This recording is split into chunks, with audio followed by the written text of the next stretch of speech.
Ya, kalau kita melihat perkembangan radio di Indonesia, kita lihat pada masa awal kemerdekaan Indonesia. Ya, sampai pada masa awal kemerdekaan Republik Indonesia, radio siaran masih dikuasai oleh Jepang hingga ketika Bung Karno dan Bung Hatta memproklamasikan kemerdekaan Indonesia. Ya, berita ini tidak dapat disiarkan secara langsung melalui radio siaran. Akan tetapi, pada akhirnya berita proklamasi kemerdekaan Indonesia dapat dikumandangkan di udara melalui radio siaran stasiun KAL Radio Indonesia Merdeka. Ya, Radio Indonesia Merdeka ini didirikan pada 11 September 1945. Sampai akhir tahun 1966, Radio Republik Indonesia menjadi satu-satunya radio siaran di Indonesia yang dikuasai dan dimiliki oleh pemerintah. Ya, kita berlanjut ke televisi. Ya, televisi adalah sebuah media telekomunikasi yang diciptakan dari sinar elektroda ciptaan John MC Graham dari Statham. Ya, pada masa awal perkembangannya, televisi menggunakan gabungan teknologi optik, mekanik, dan elektronik untuk merekam, menampilkan, dan menyiarkan gambar visual. Bagaimana? Ya, pada akhir tahun 1920-an, sistem pertelevisian yang hanya menggunakan teknologi optik dan elektronik saja telah dikembangkan, di mana semua sistem televisi modern menerapkan teknologi ini. Walaupun sistem mekanik akhirnya tidak lagi digunakan. Pengetahuan yang didapat dari pengembangan sistem elektromekanis sangatlah penting dalam pengembangan sistem televisi elektronik penuh. Ya. Gambar pertama yang berhasil dikirimkan secara elektrik adalah melalui mesin faksimiil. Melalui mesin faksimiil mekanik sederhana seperti pantelegraf. Ya, pantelegraf ini merupakan sejenis sistem komunikasi periode awal yang dibuat pertama kali oleh Giovanni Caselli yang bertujuan untuk mengirim dan menerima gambar melalui kabel telegraf jarak jauh. Ya, sistem ini sebenarnya merupakan prototipe paling awal dari mesin faksimiil. Hanya gambaran saja yang dikirim dan dicetak dengan menggunakan elektrokimia. Ya, kalau sekarang kita mengenalnya dengan istilah fax, mesin fax. Ya, seperti mesin fax modern menggunakan campuran gambar optik. Nah, yang dikembangkan pada akhir abad ke-19. Konsep pengiriman gambar yang bergerak yang menggunakan daya elektrik pertama kali diuraikan pada 1878 sebagai teleponoskop. Ya, teleponoskop ini dalam artian konsep gabungan telepon dan gambar bergerak. Tidak lama setelah penemuan telepon. Pada saat itu, para penulis fiksi ilmiah telah membayangkan bahwa suatu hari nanti cahaya juga akan dapat dikirimkan melalui medium kabel, seperti halnya suara. Wah, hebat itu penemu. Ide untuk menggunakan sistem pemindaian gambar untuk mengirim gambar pertama kali dipraktekkan pada tahun 1881 menggunakan pantelegraf, yaitu menggunakan mekanisme pemindaian pendulum. Ya, sejak saat itu, berbagai teknik pemindaian gambar yang telah digunakan di hampir setiap teknologi pengiriman gambar, termasuk televisi.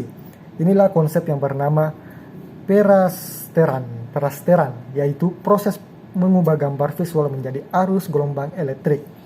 Ya.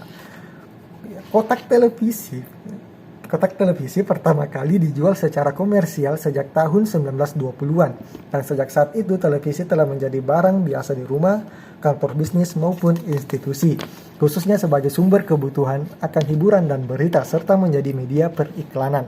Ya, sejak tahun 1970-an kemunculan kaset, video, cakram laser, DVD, dan kini cakram Blu-ray juga menjadikan kotak televisi sebagai alat untuk melihat materi siaran serta hasil rekaman.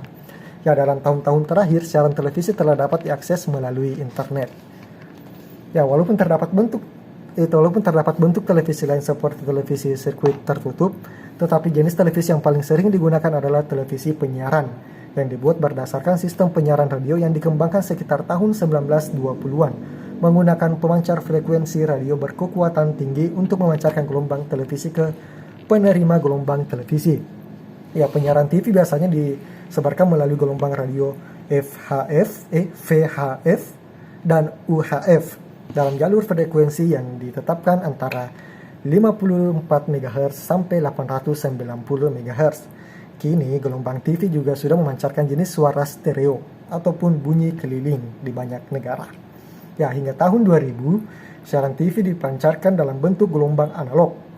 Tetapi belakangan ini perusahaan siaran publik maupun swasta kini beralih ke teknologi penyiaran digital. Ya, mengikuti perkembangan zaman.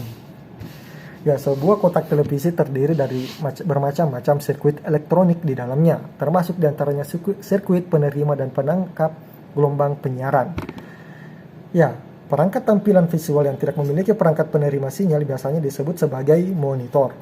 Ya, seperti monitor yang ada goals. Ya, bukannya televisi. Sebuah sistem televisi dapat dipakai dalam berbagai penggunaan teknologi seperti analog, digital, dan sebagainya. Adapun definisi ataupun yang biasa dikenal sekarang HDTV, HDTV, High Definition TV. Sistem televisi kini juga digunakan untuk pengamatan suatu peristiwa, pengontrolan proses industri dan pengarahan senjata. Nggak salah kopi kagak? Pengarahan senjata. Perang. Oh enggak. Kukira bahan perang dunia kedua. Ya maaf. Pengontrolan proses industri dan pengarahan senjata, terutama untuk tempat-tempat yang biasanya terlalu berbahaya untuk diobservasi secara langsung. Ya, televisi telah memainkan peran penting dalam sosialisasi abad ke-20 dan ke-21.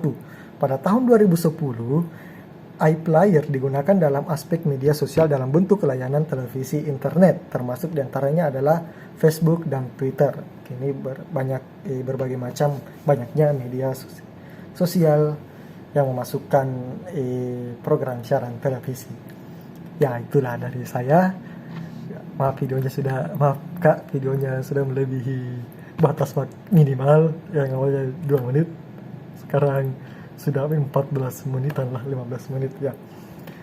Kurang lebihnya mohon dimaafkan. Itulah dari saya Nugra Wijaya. Terima kasih banyak.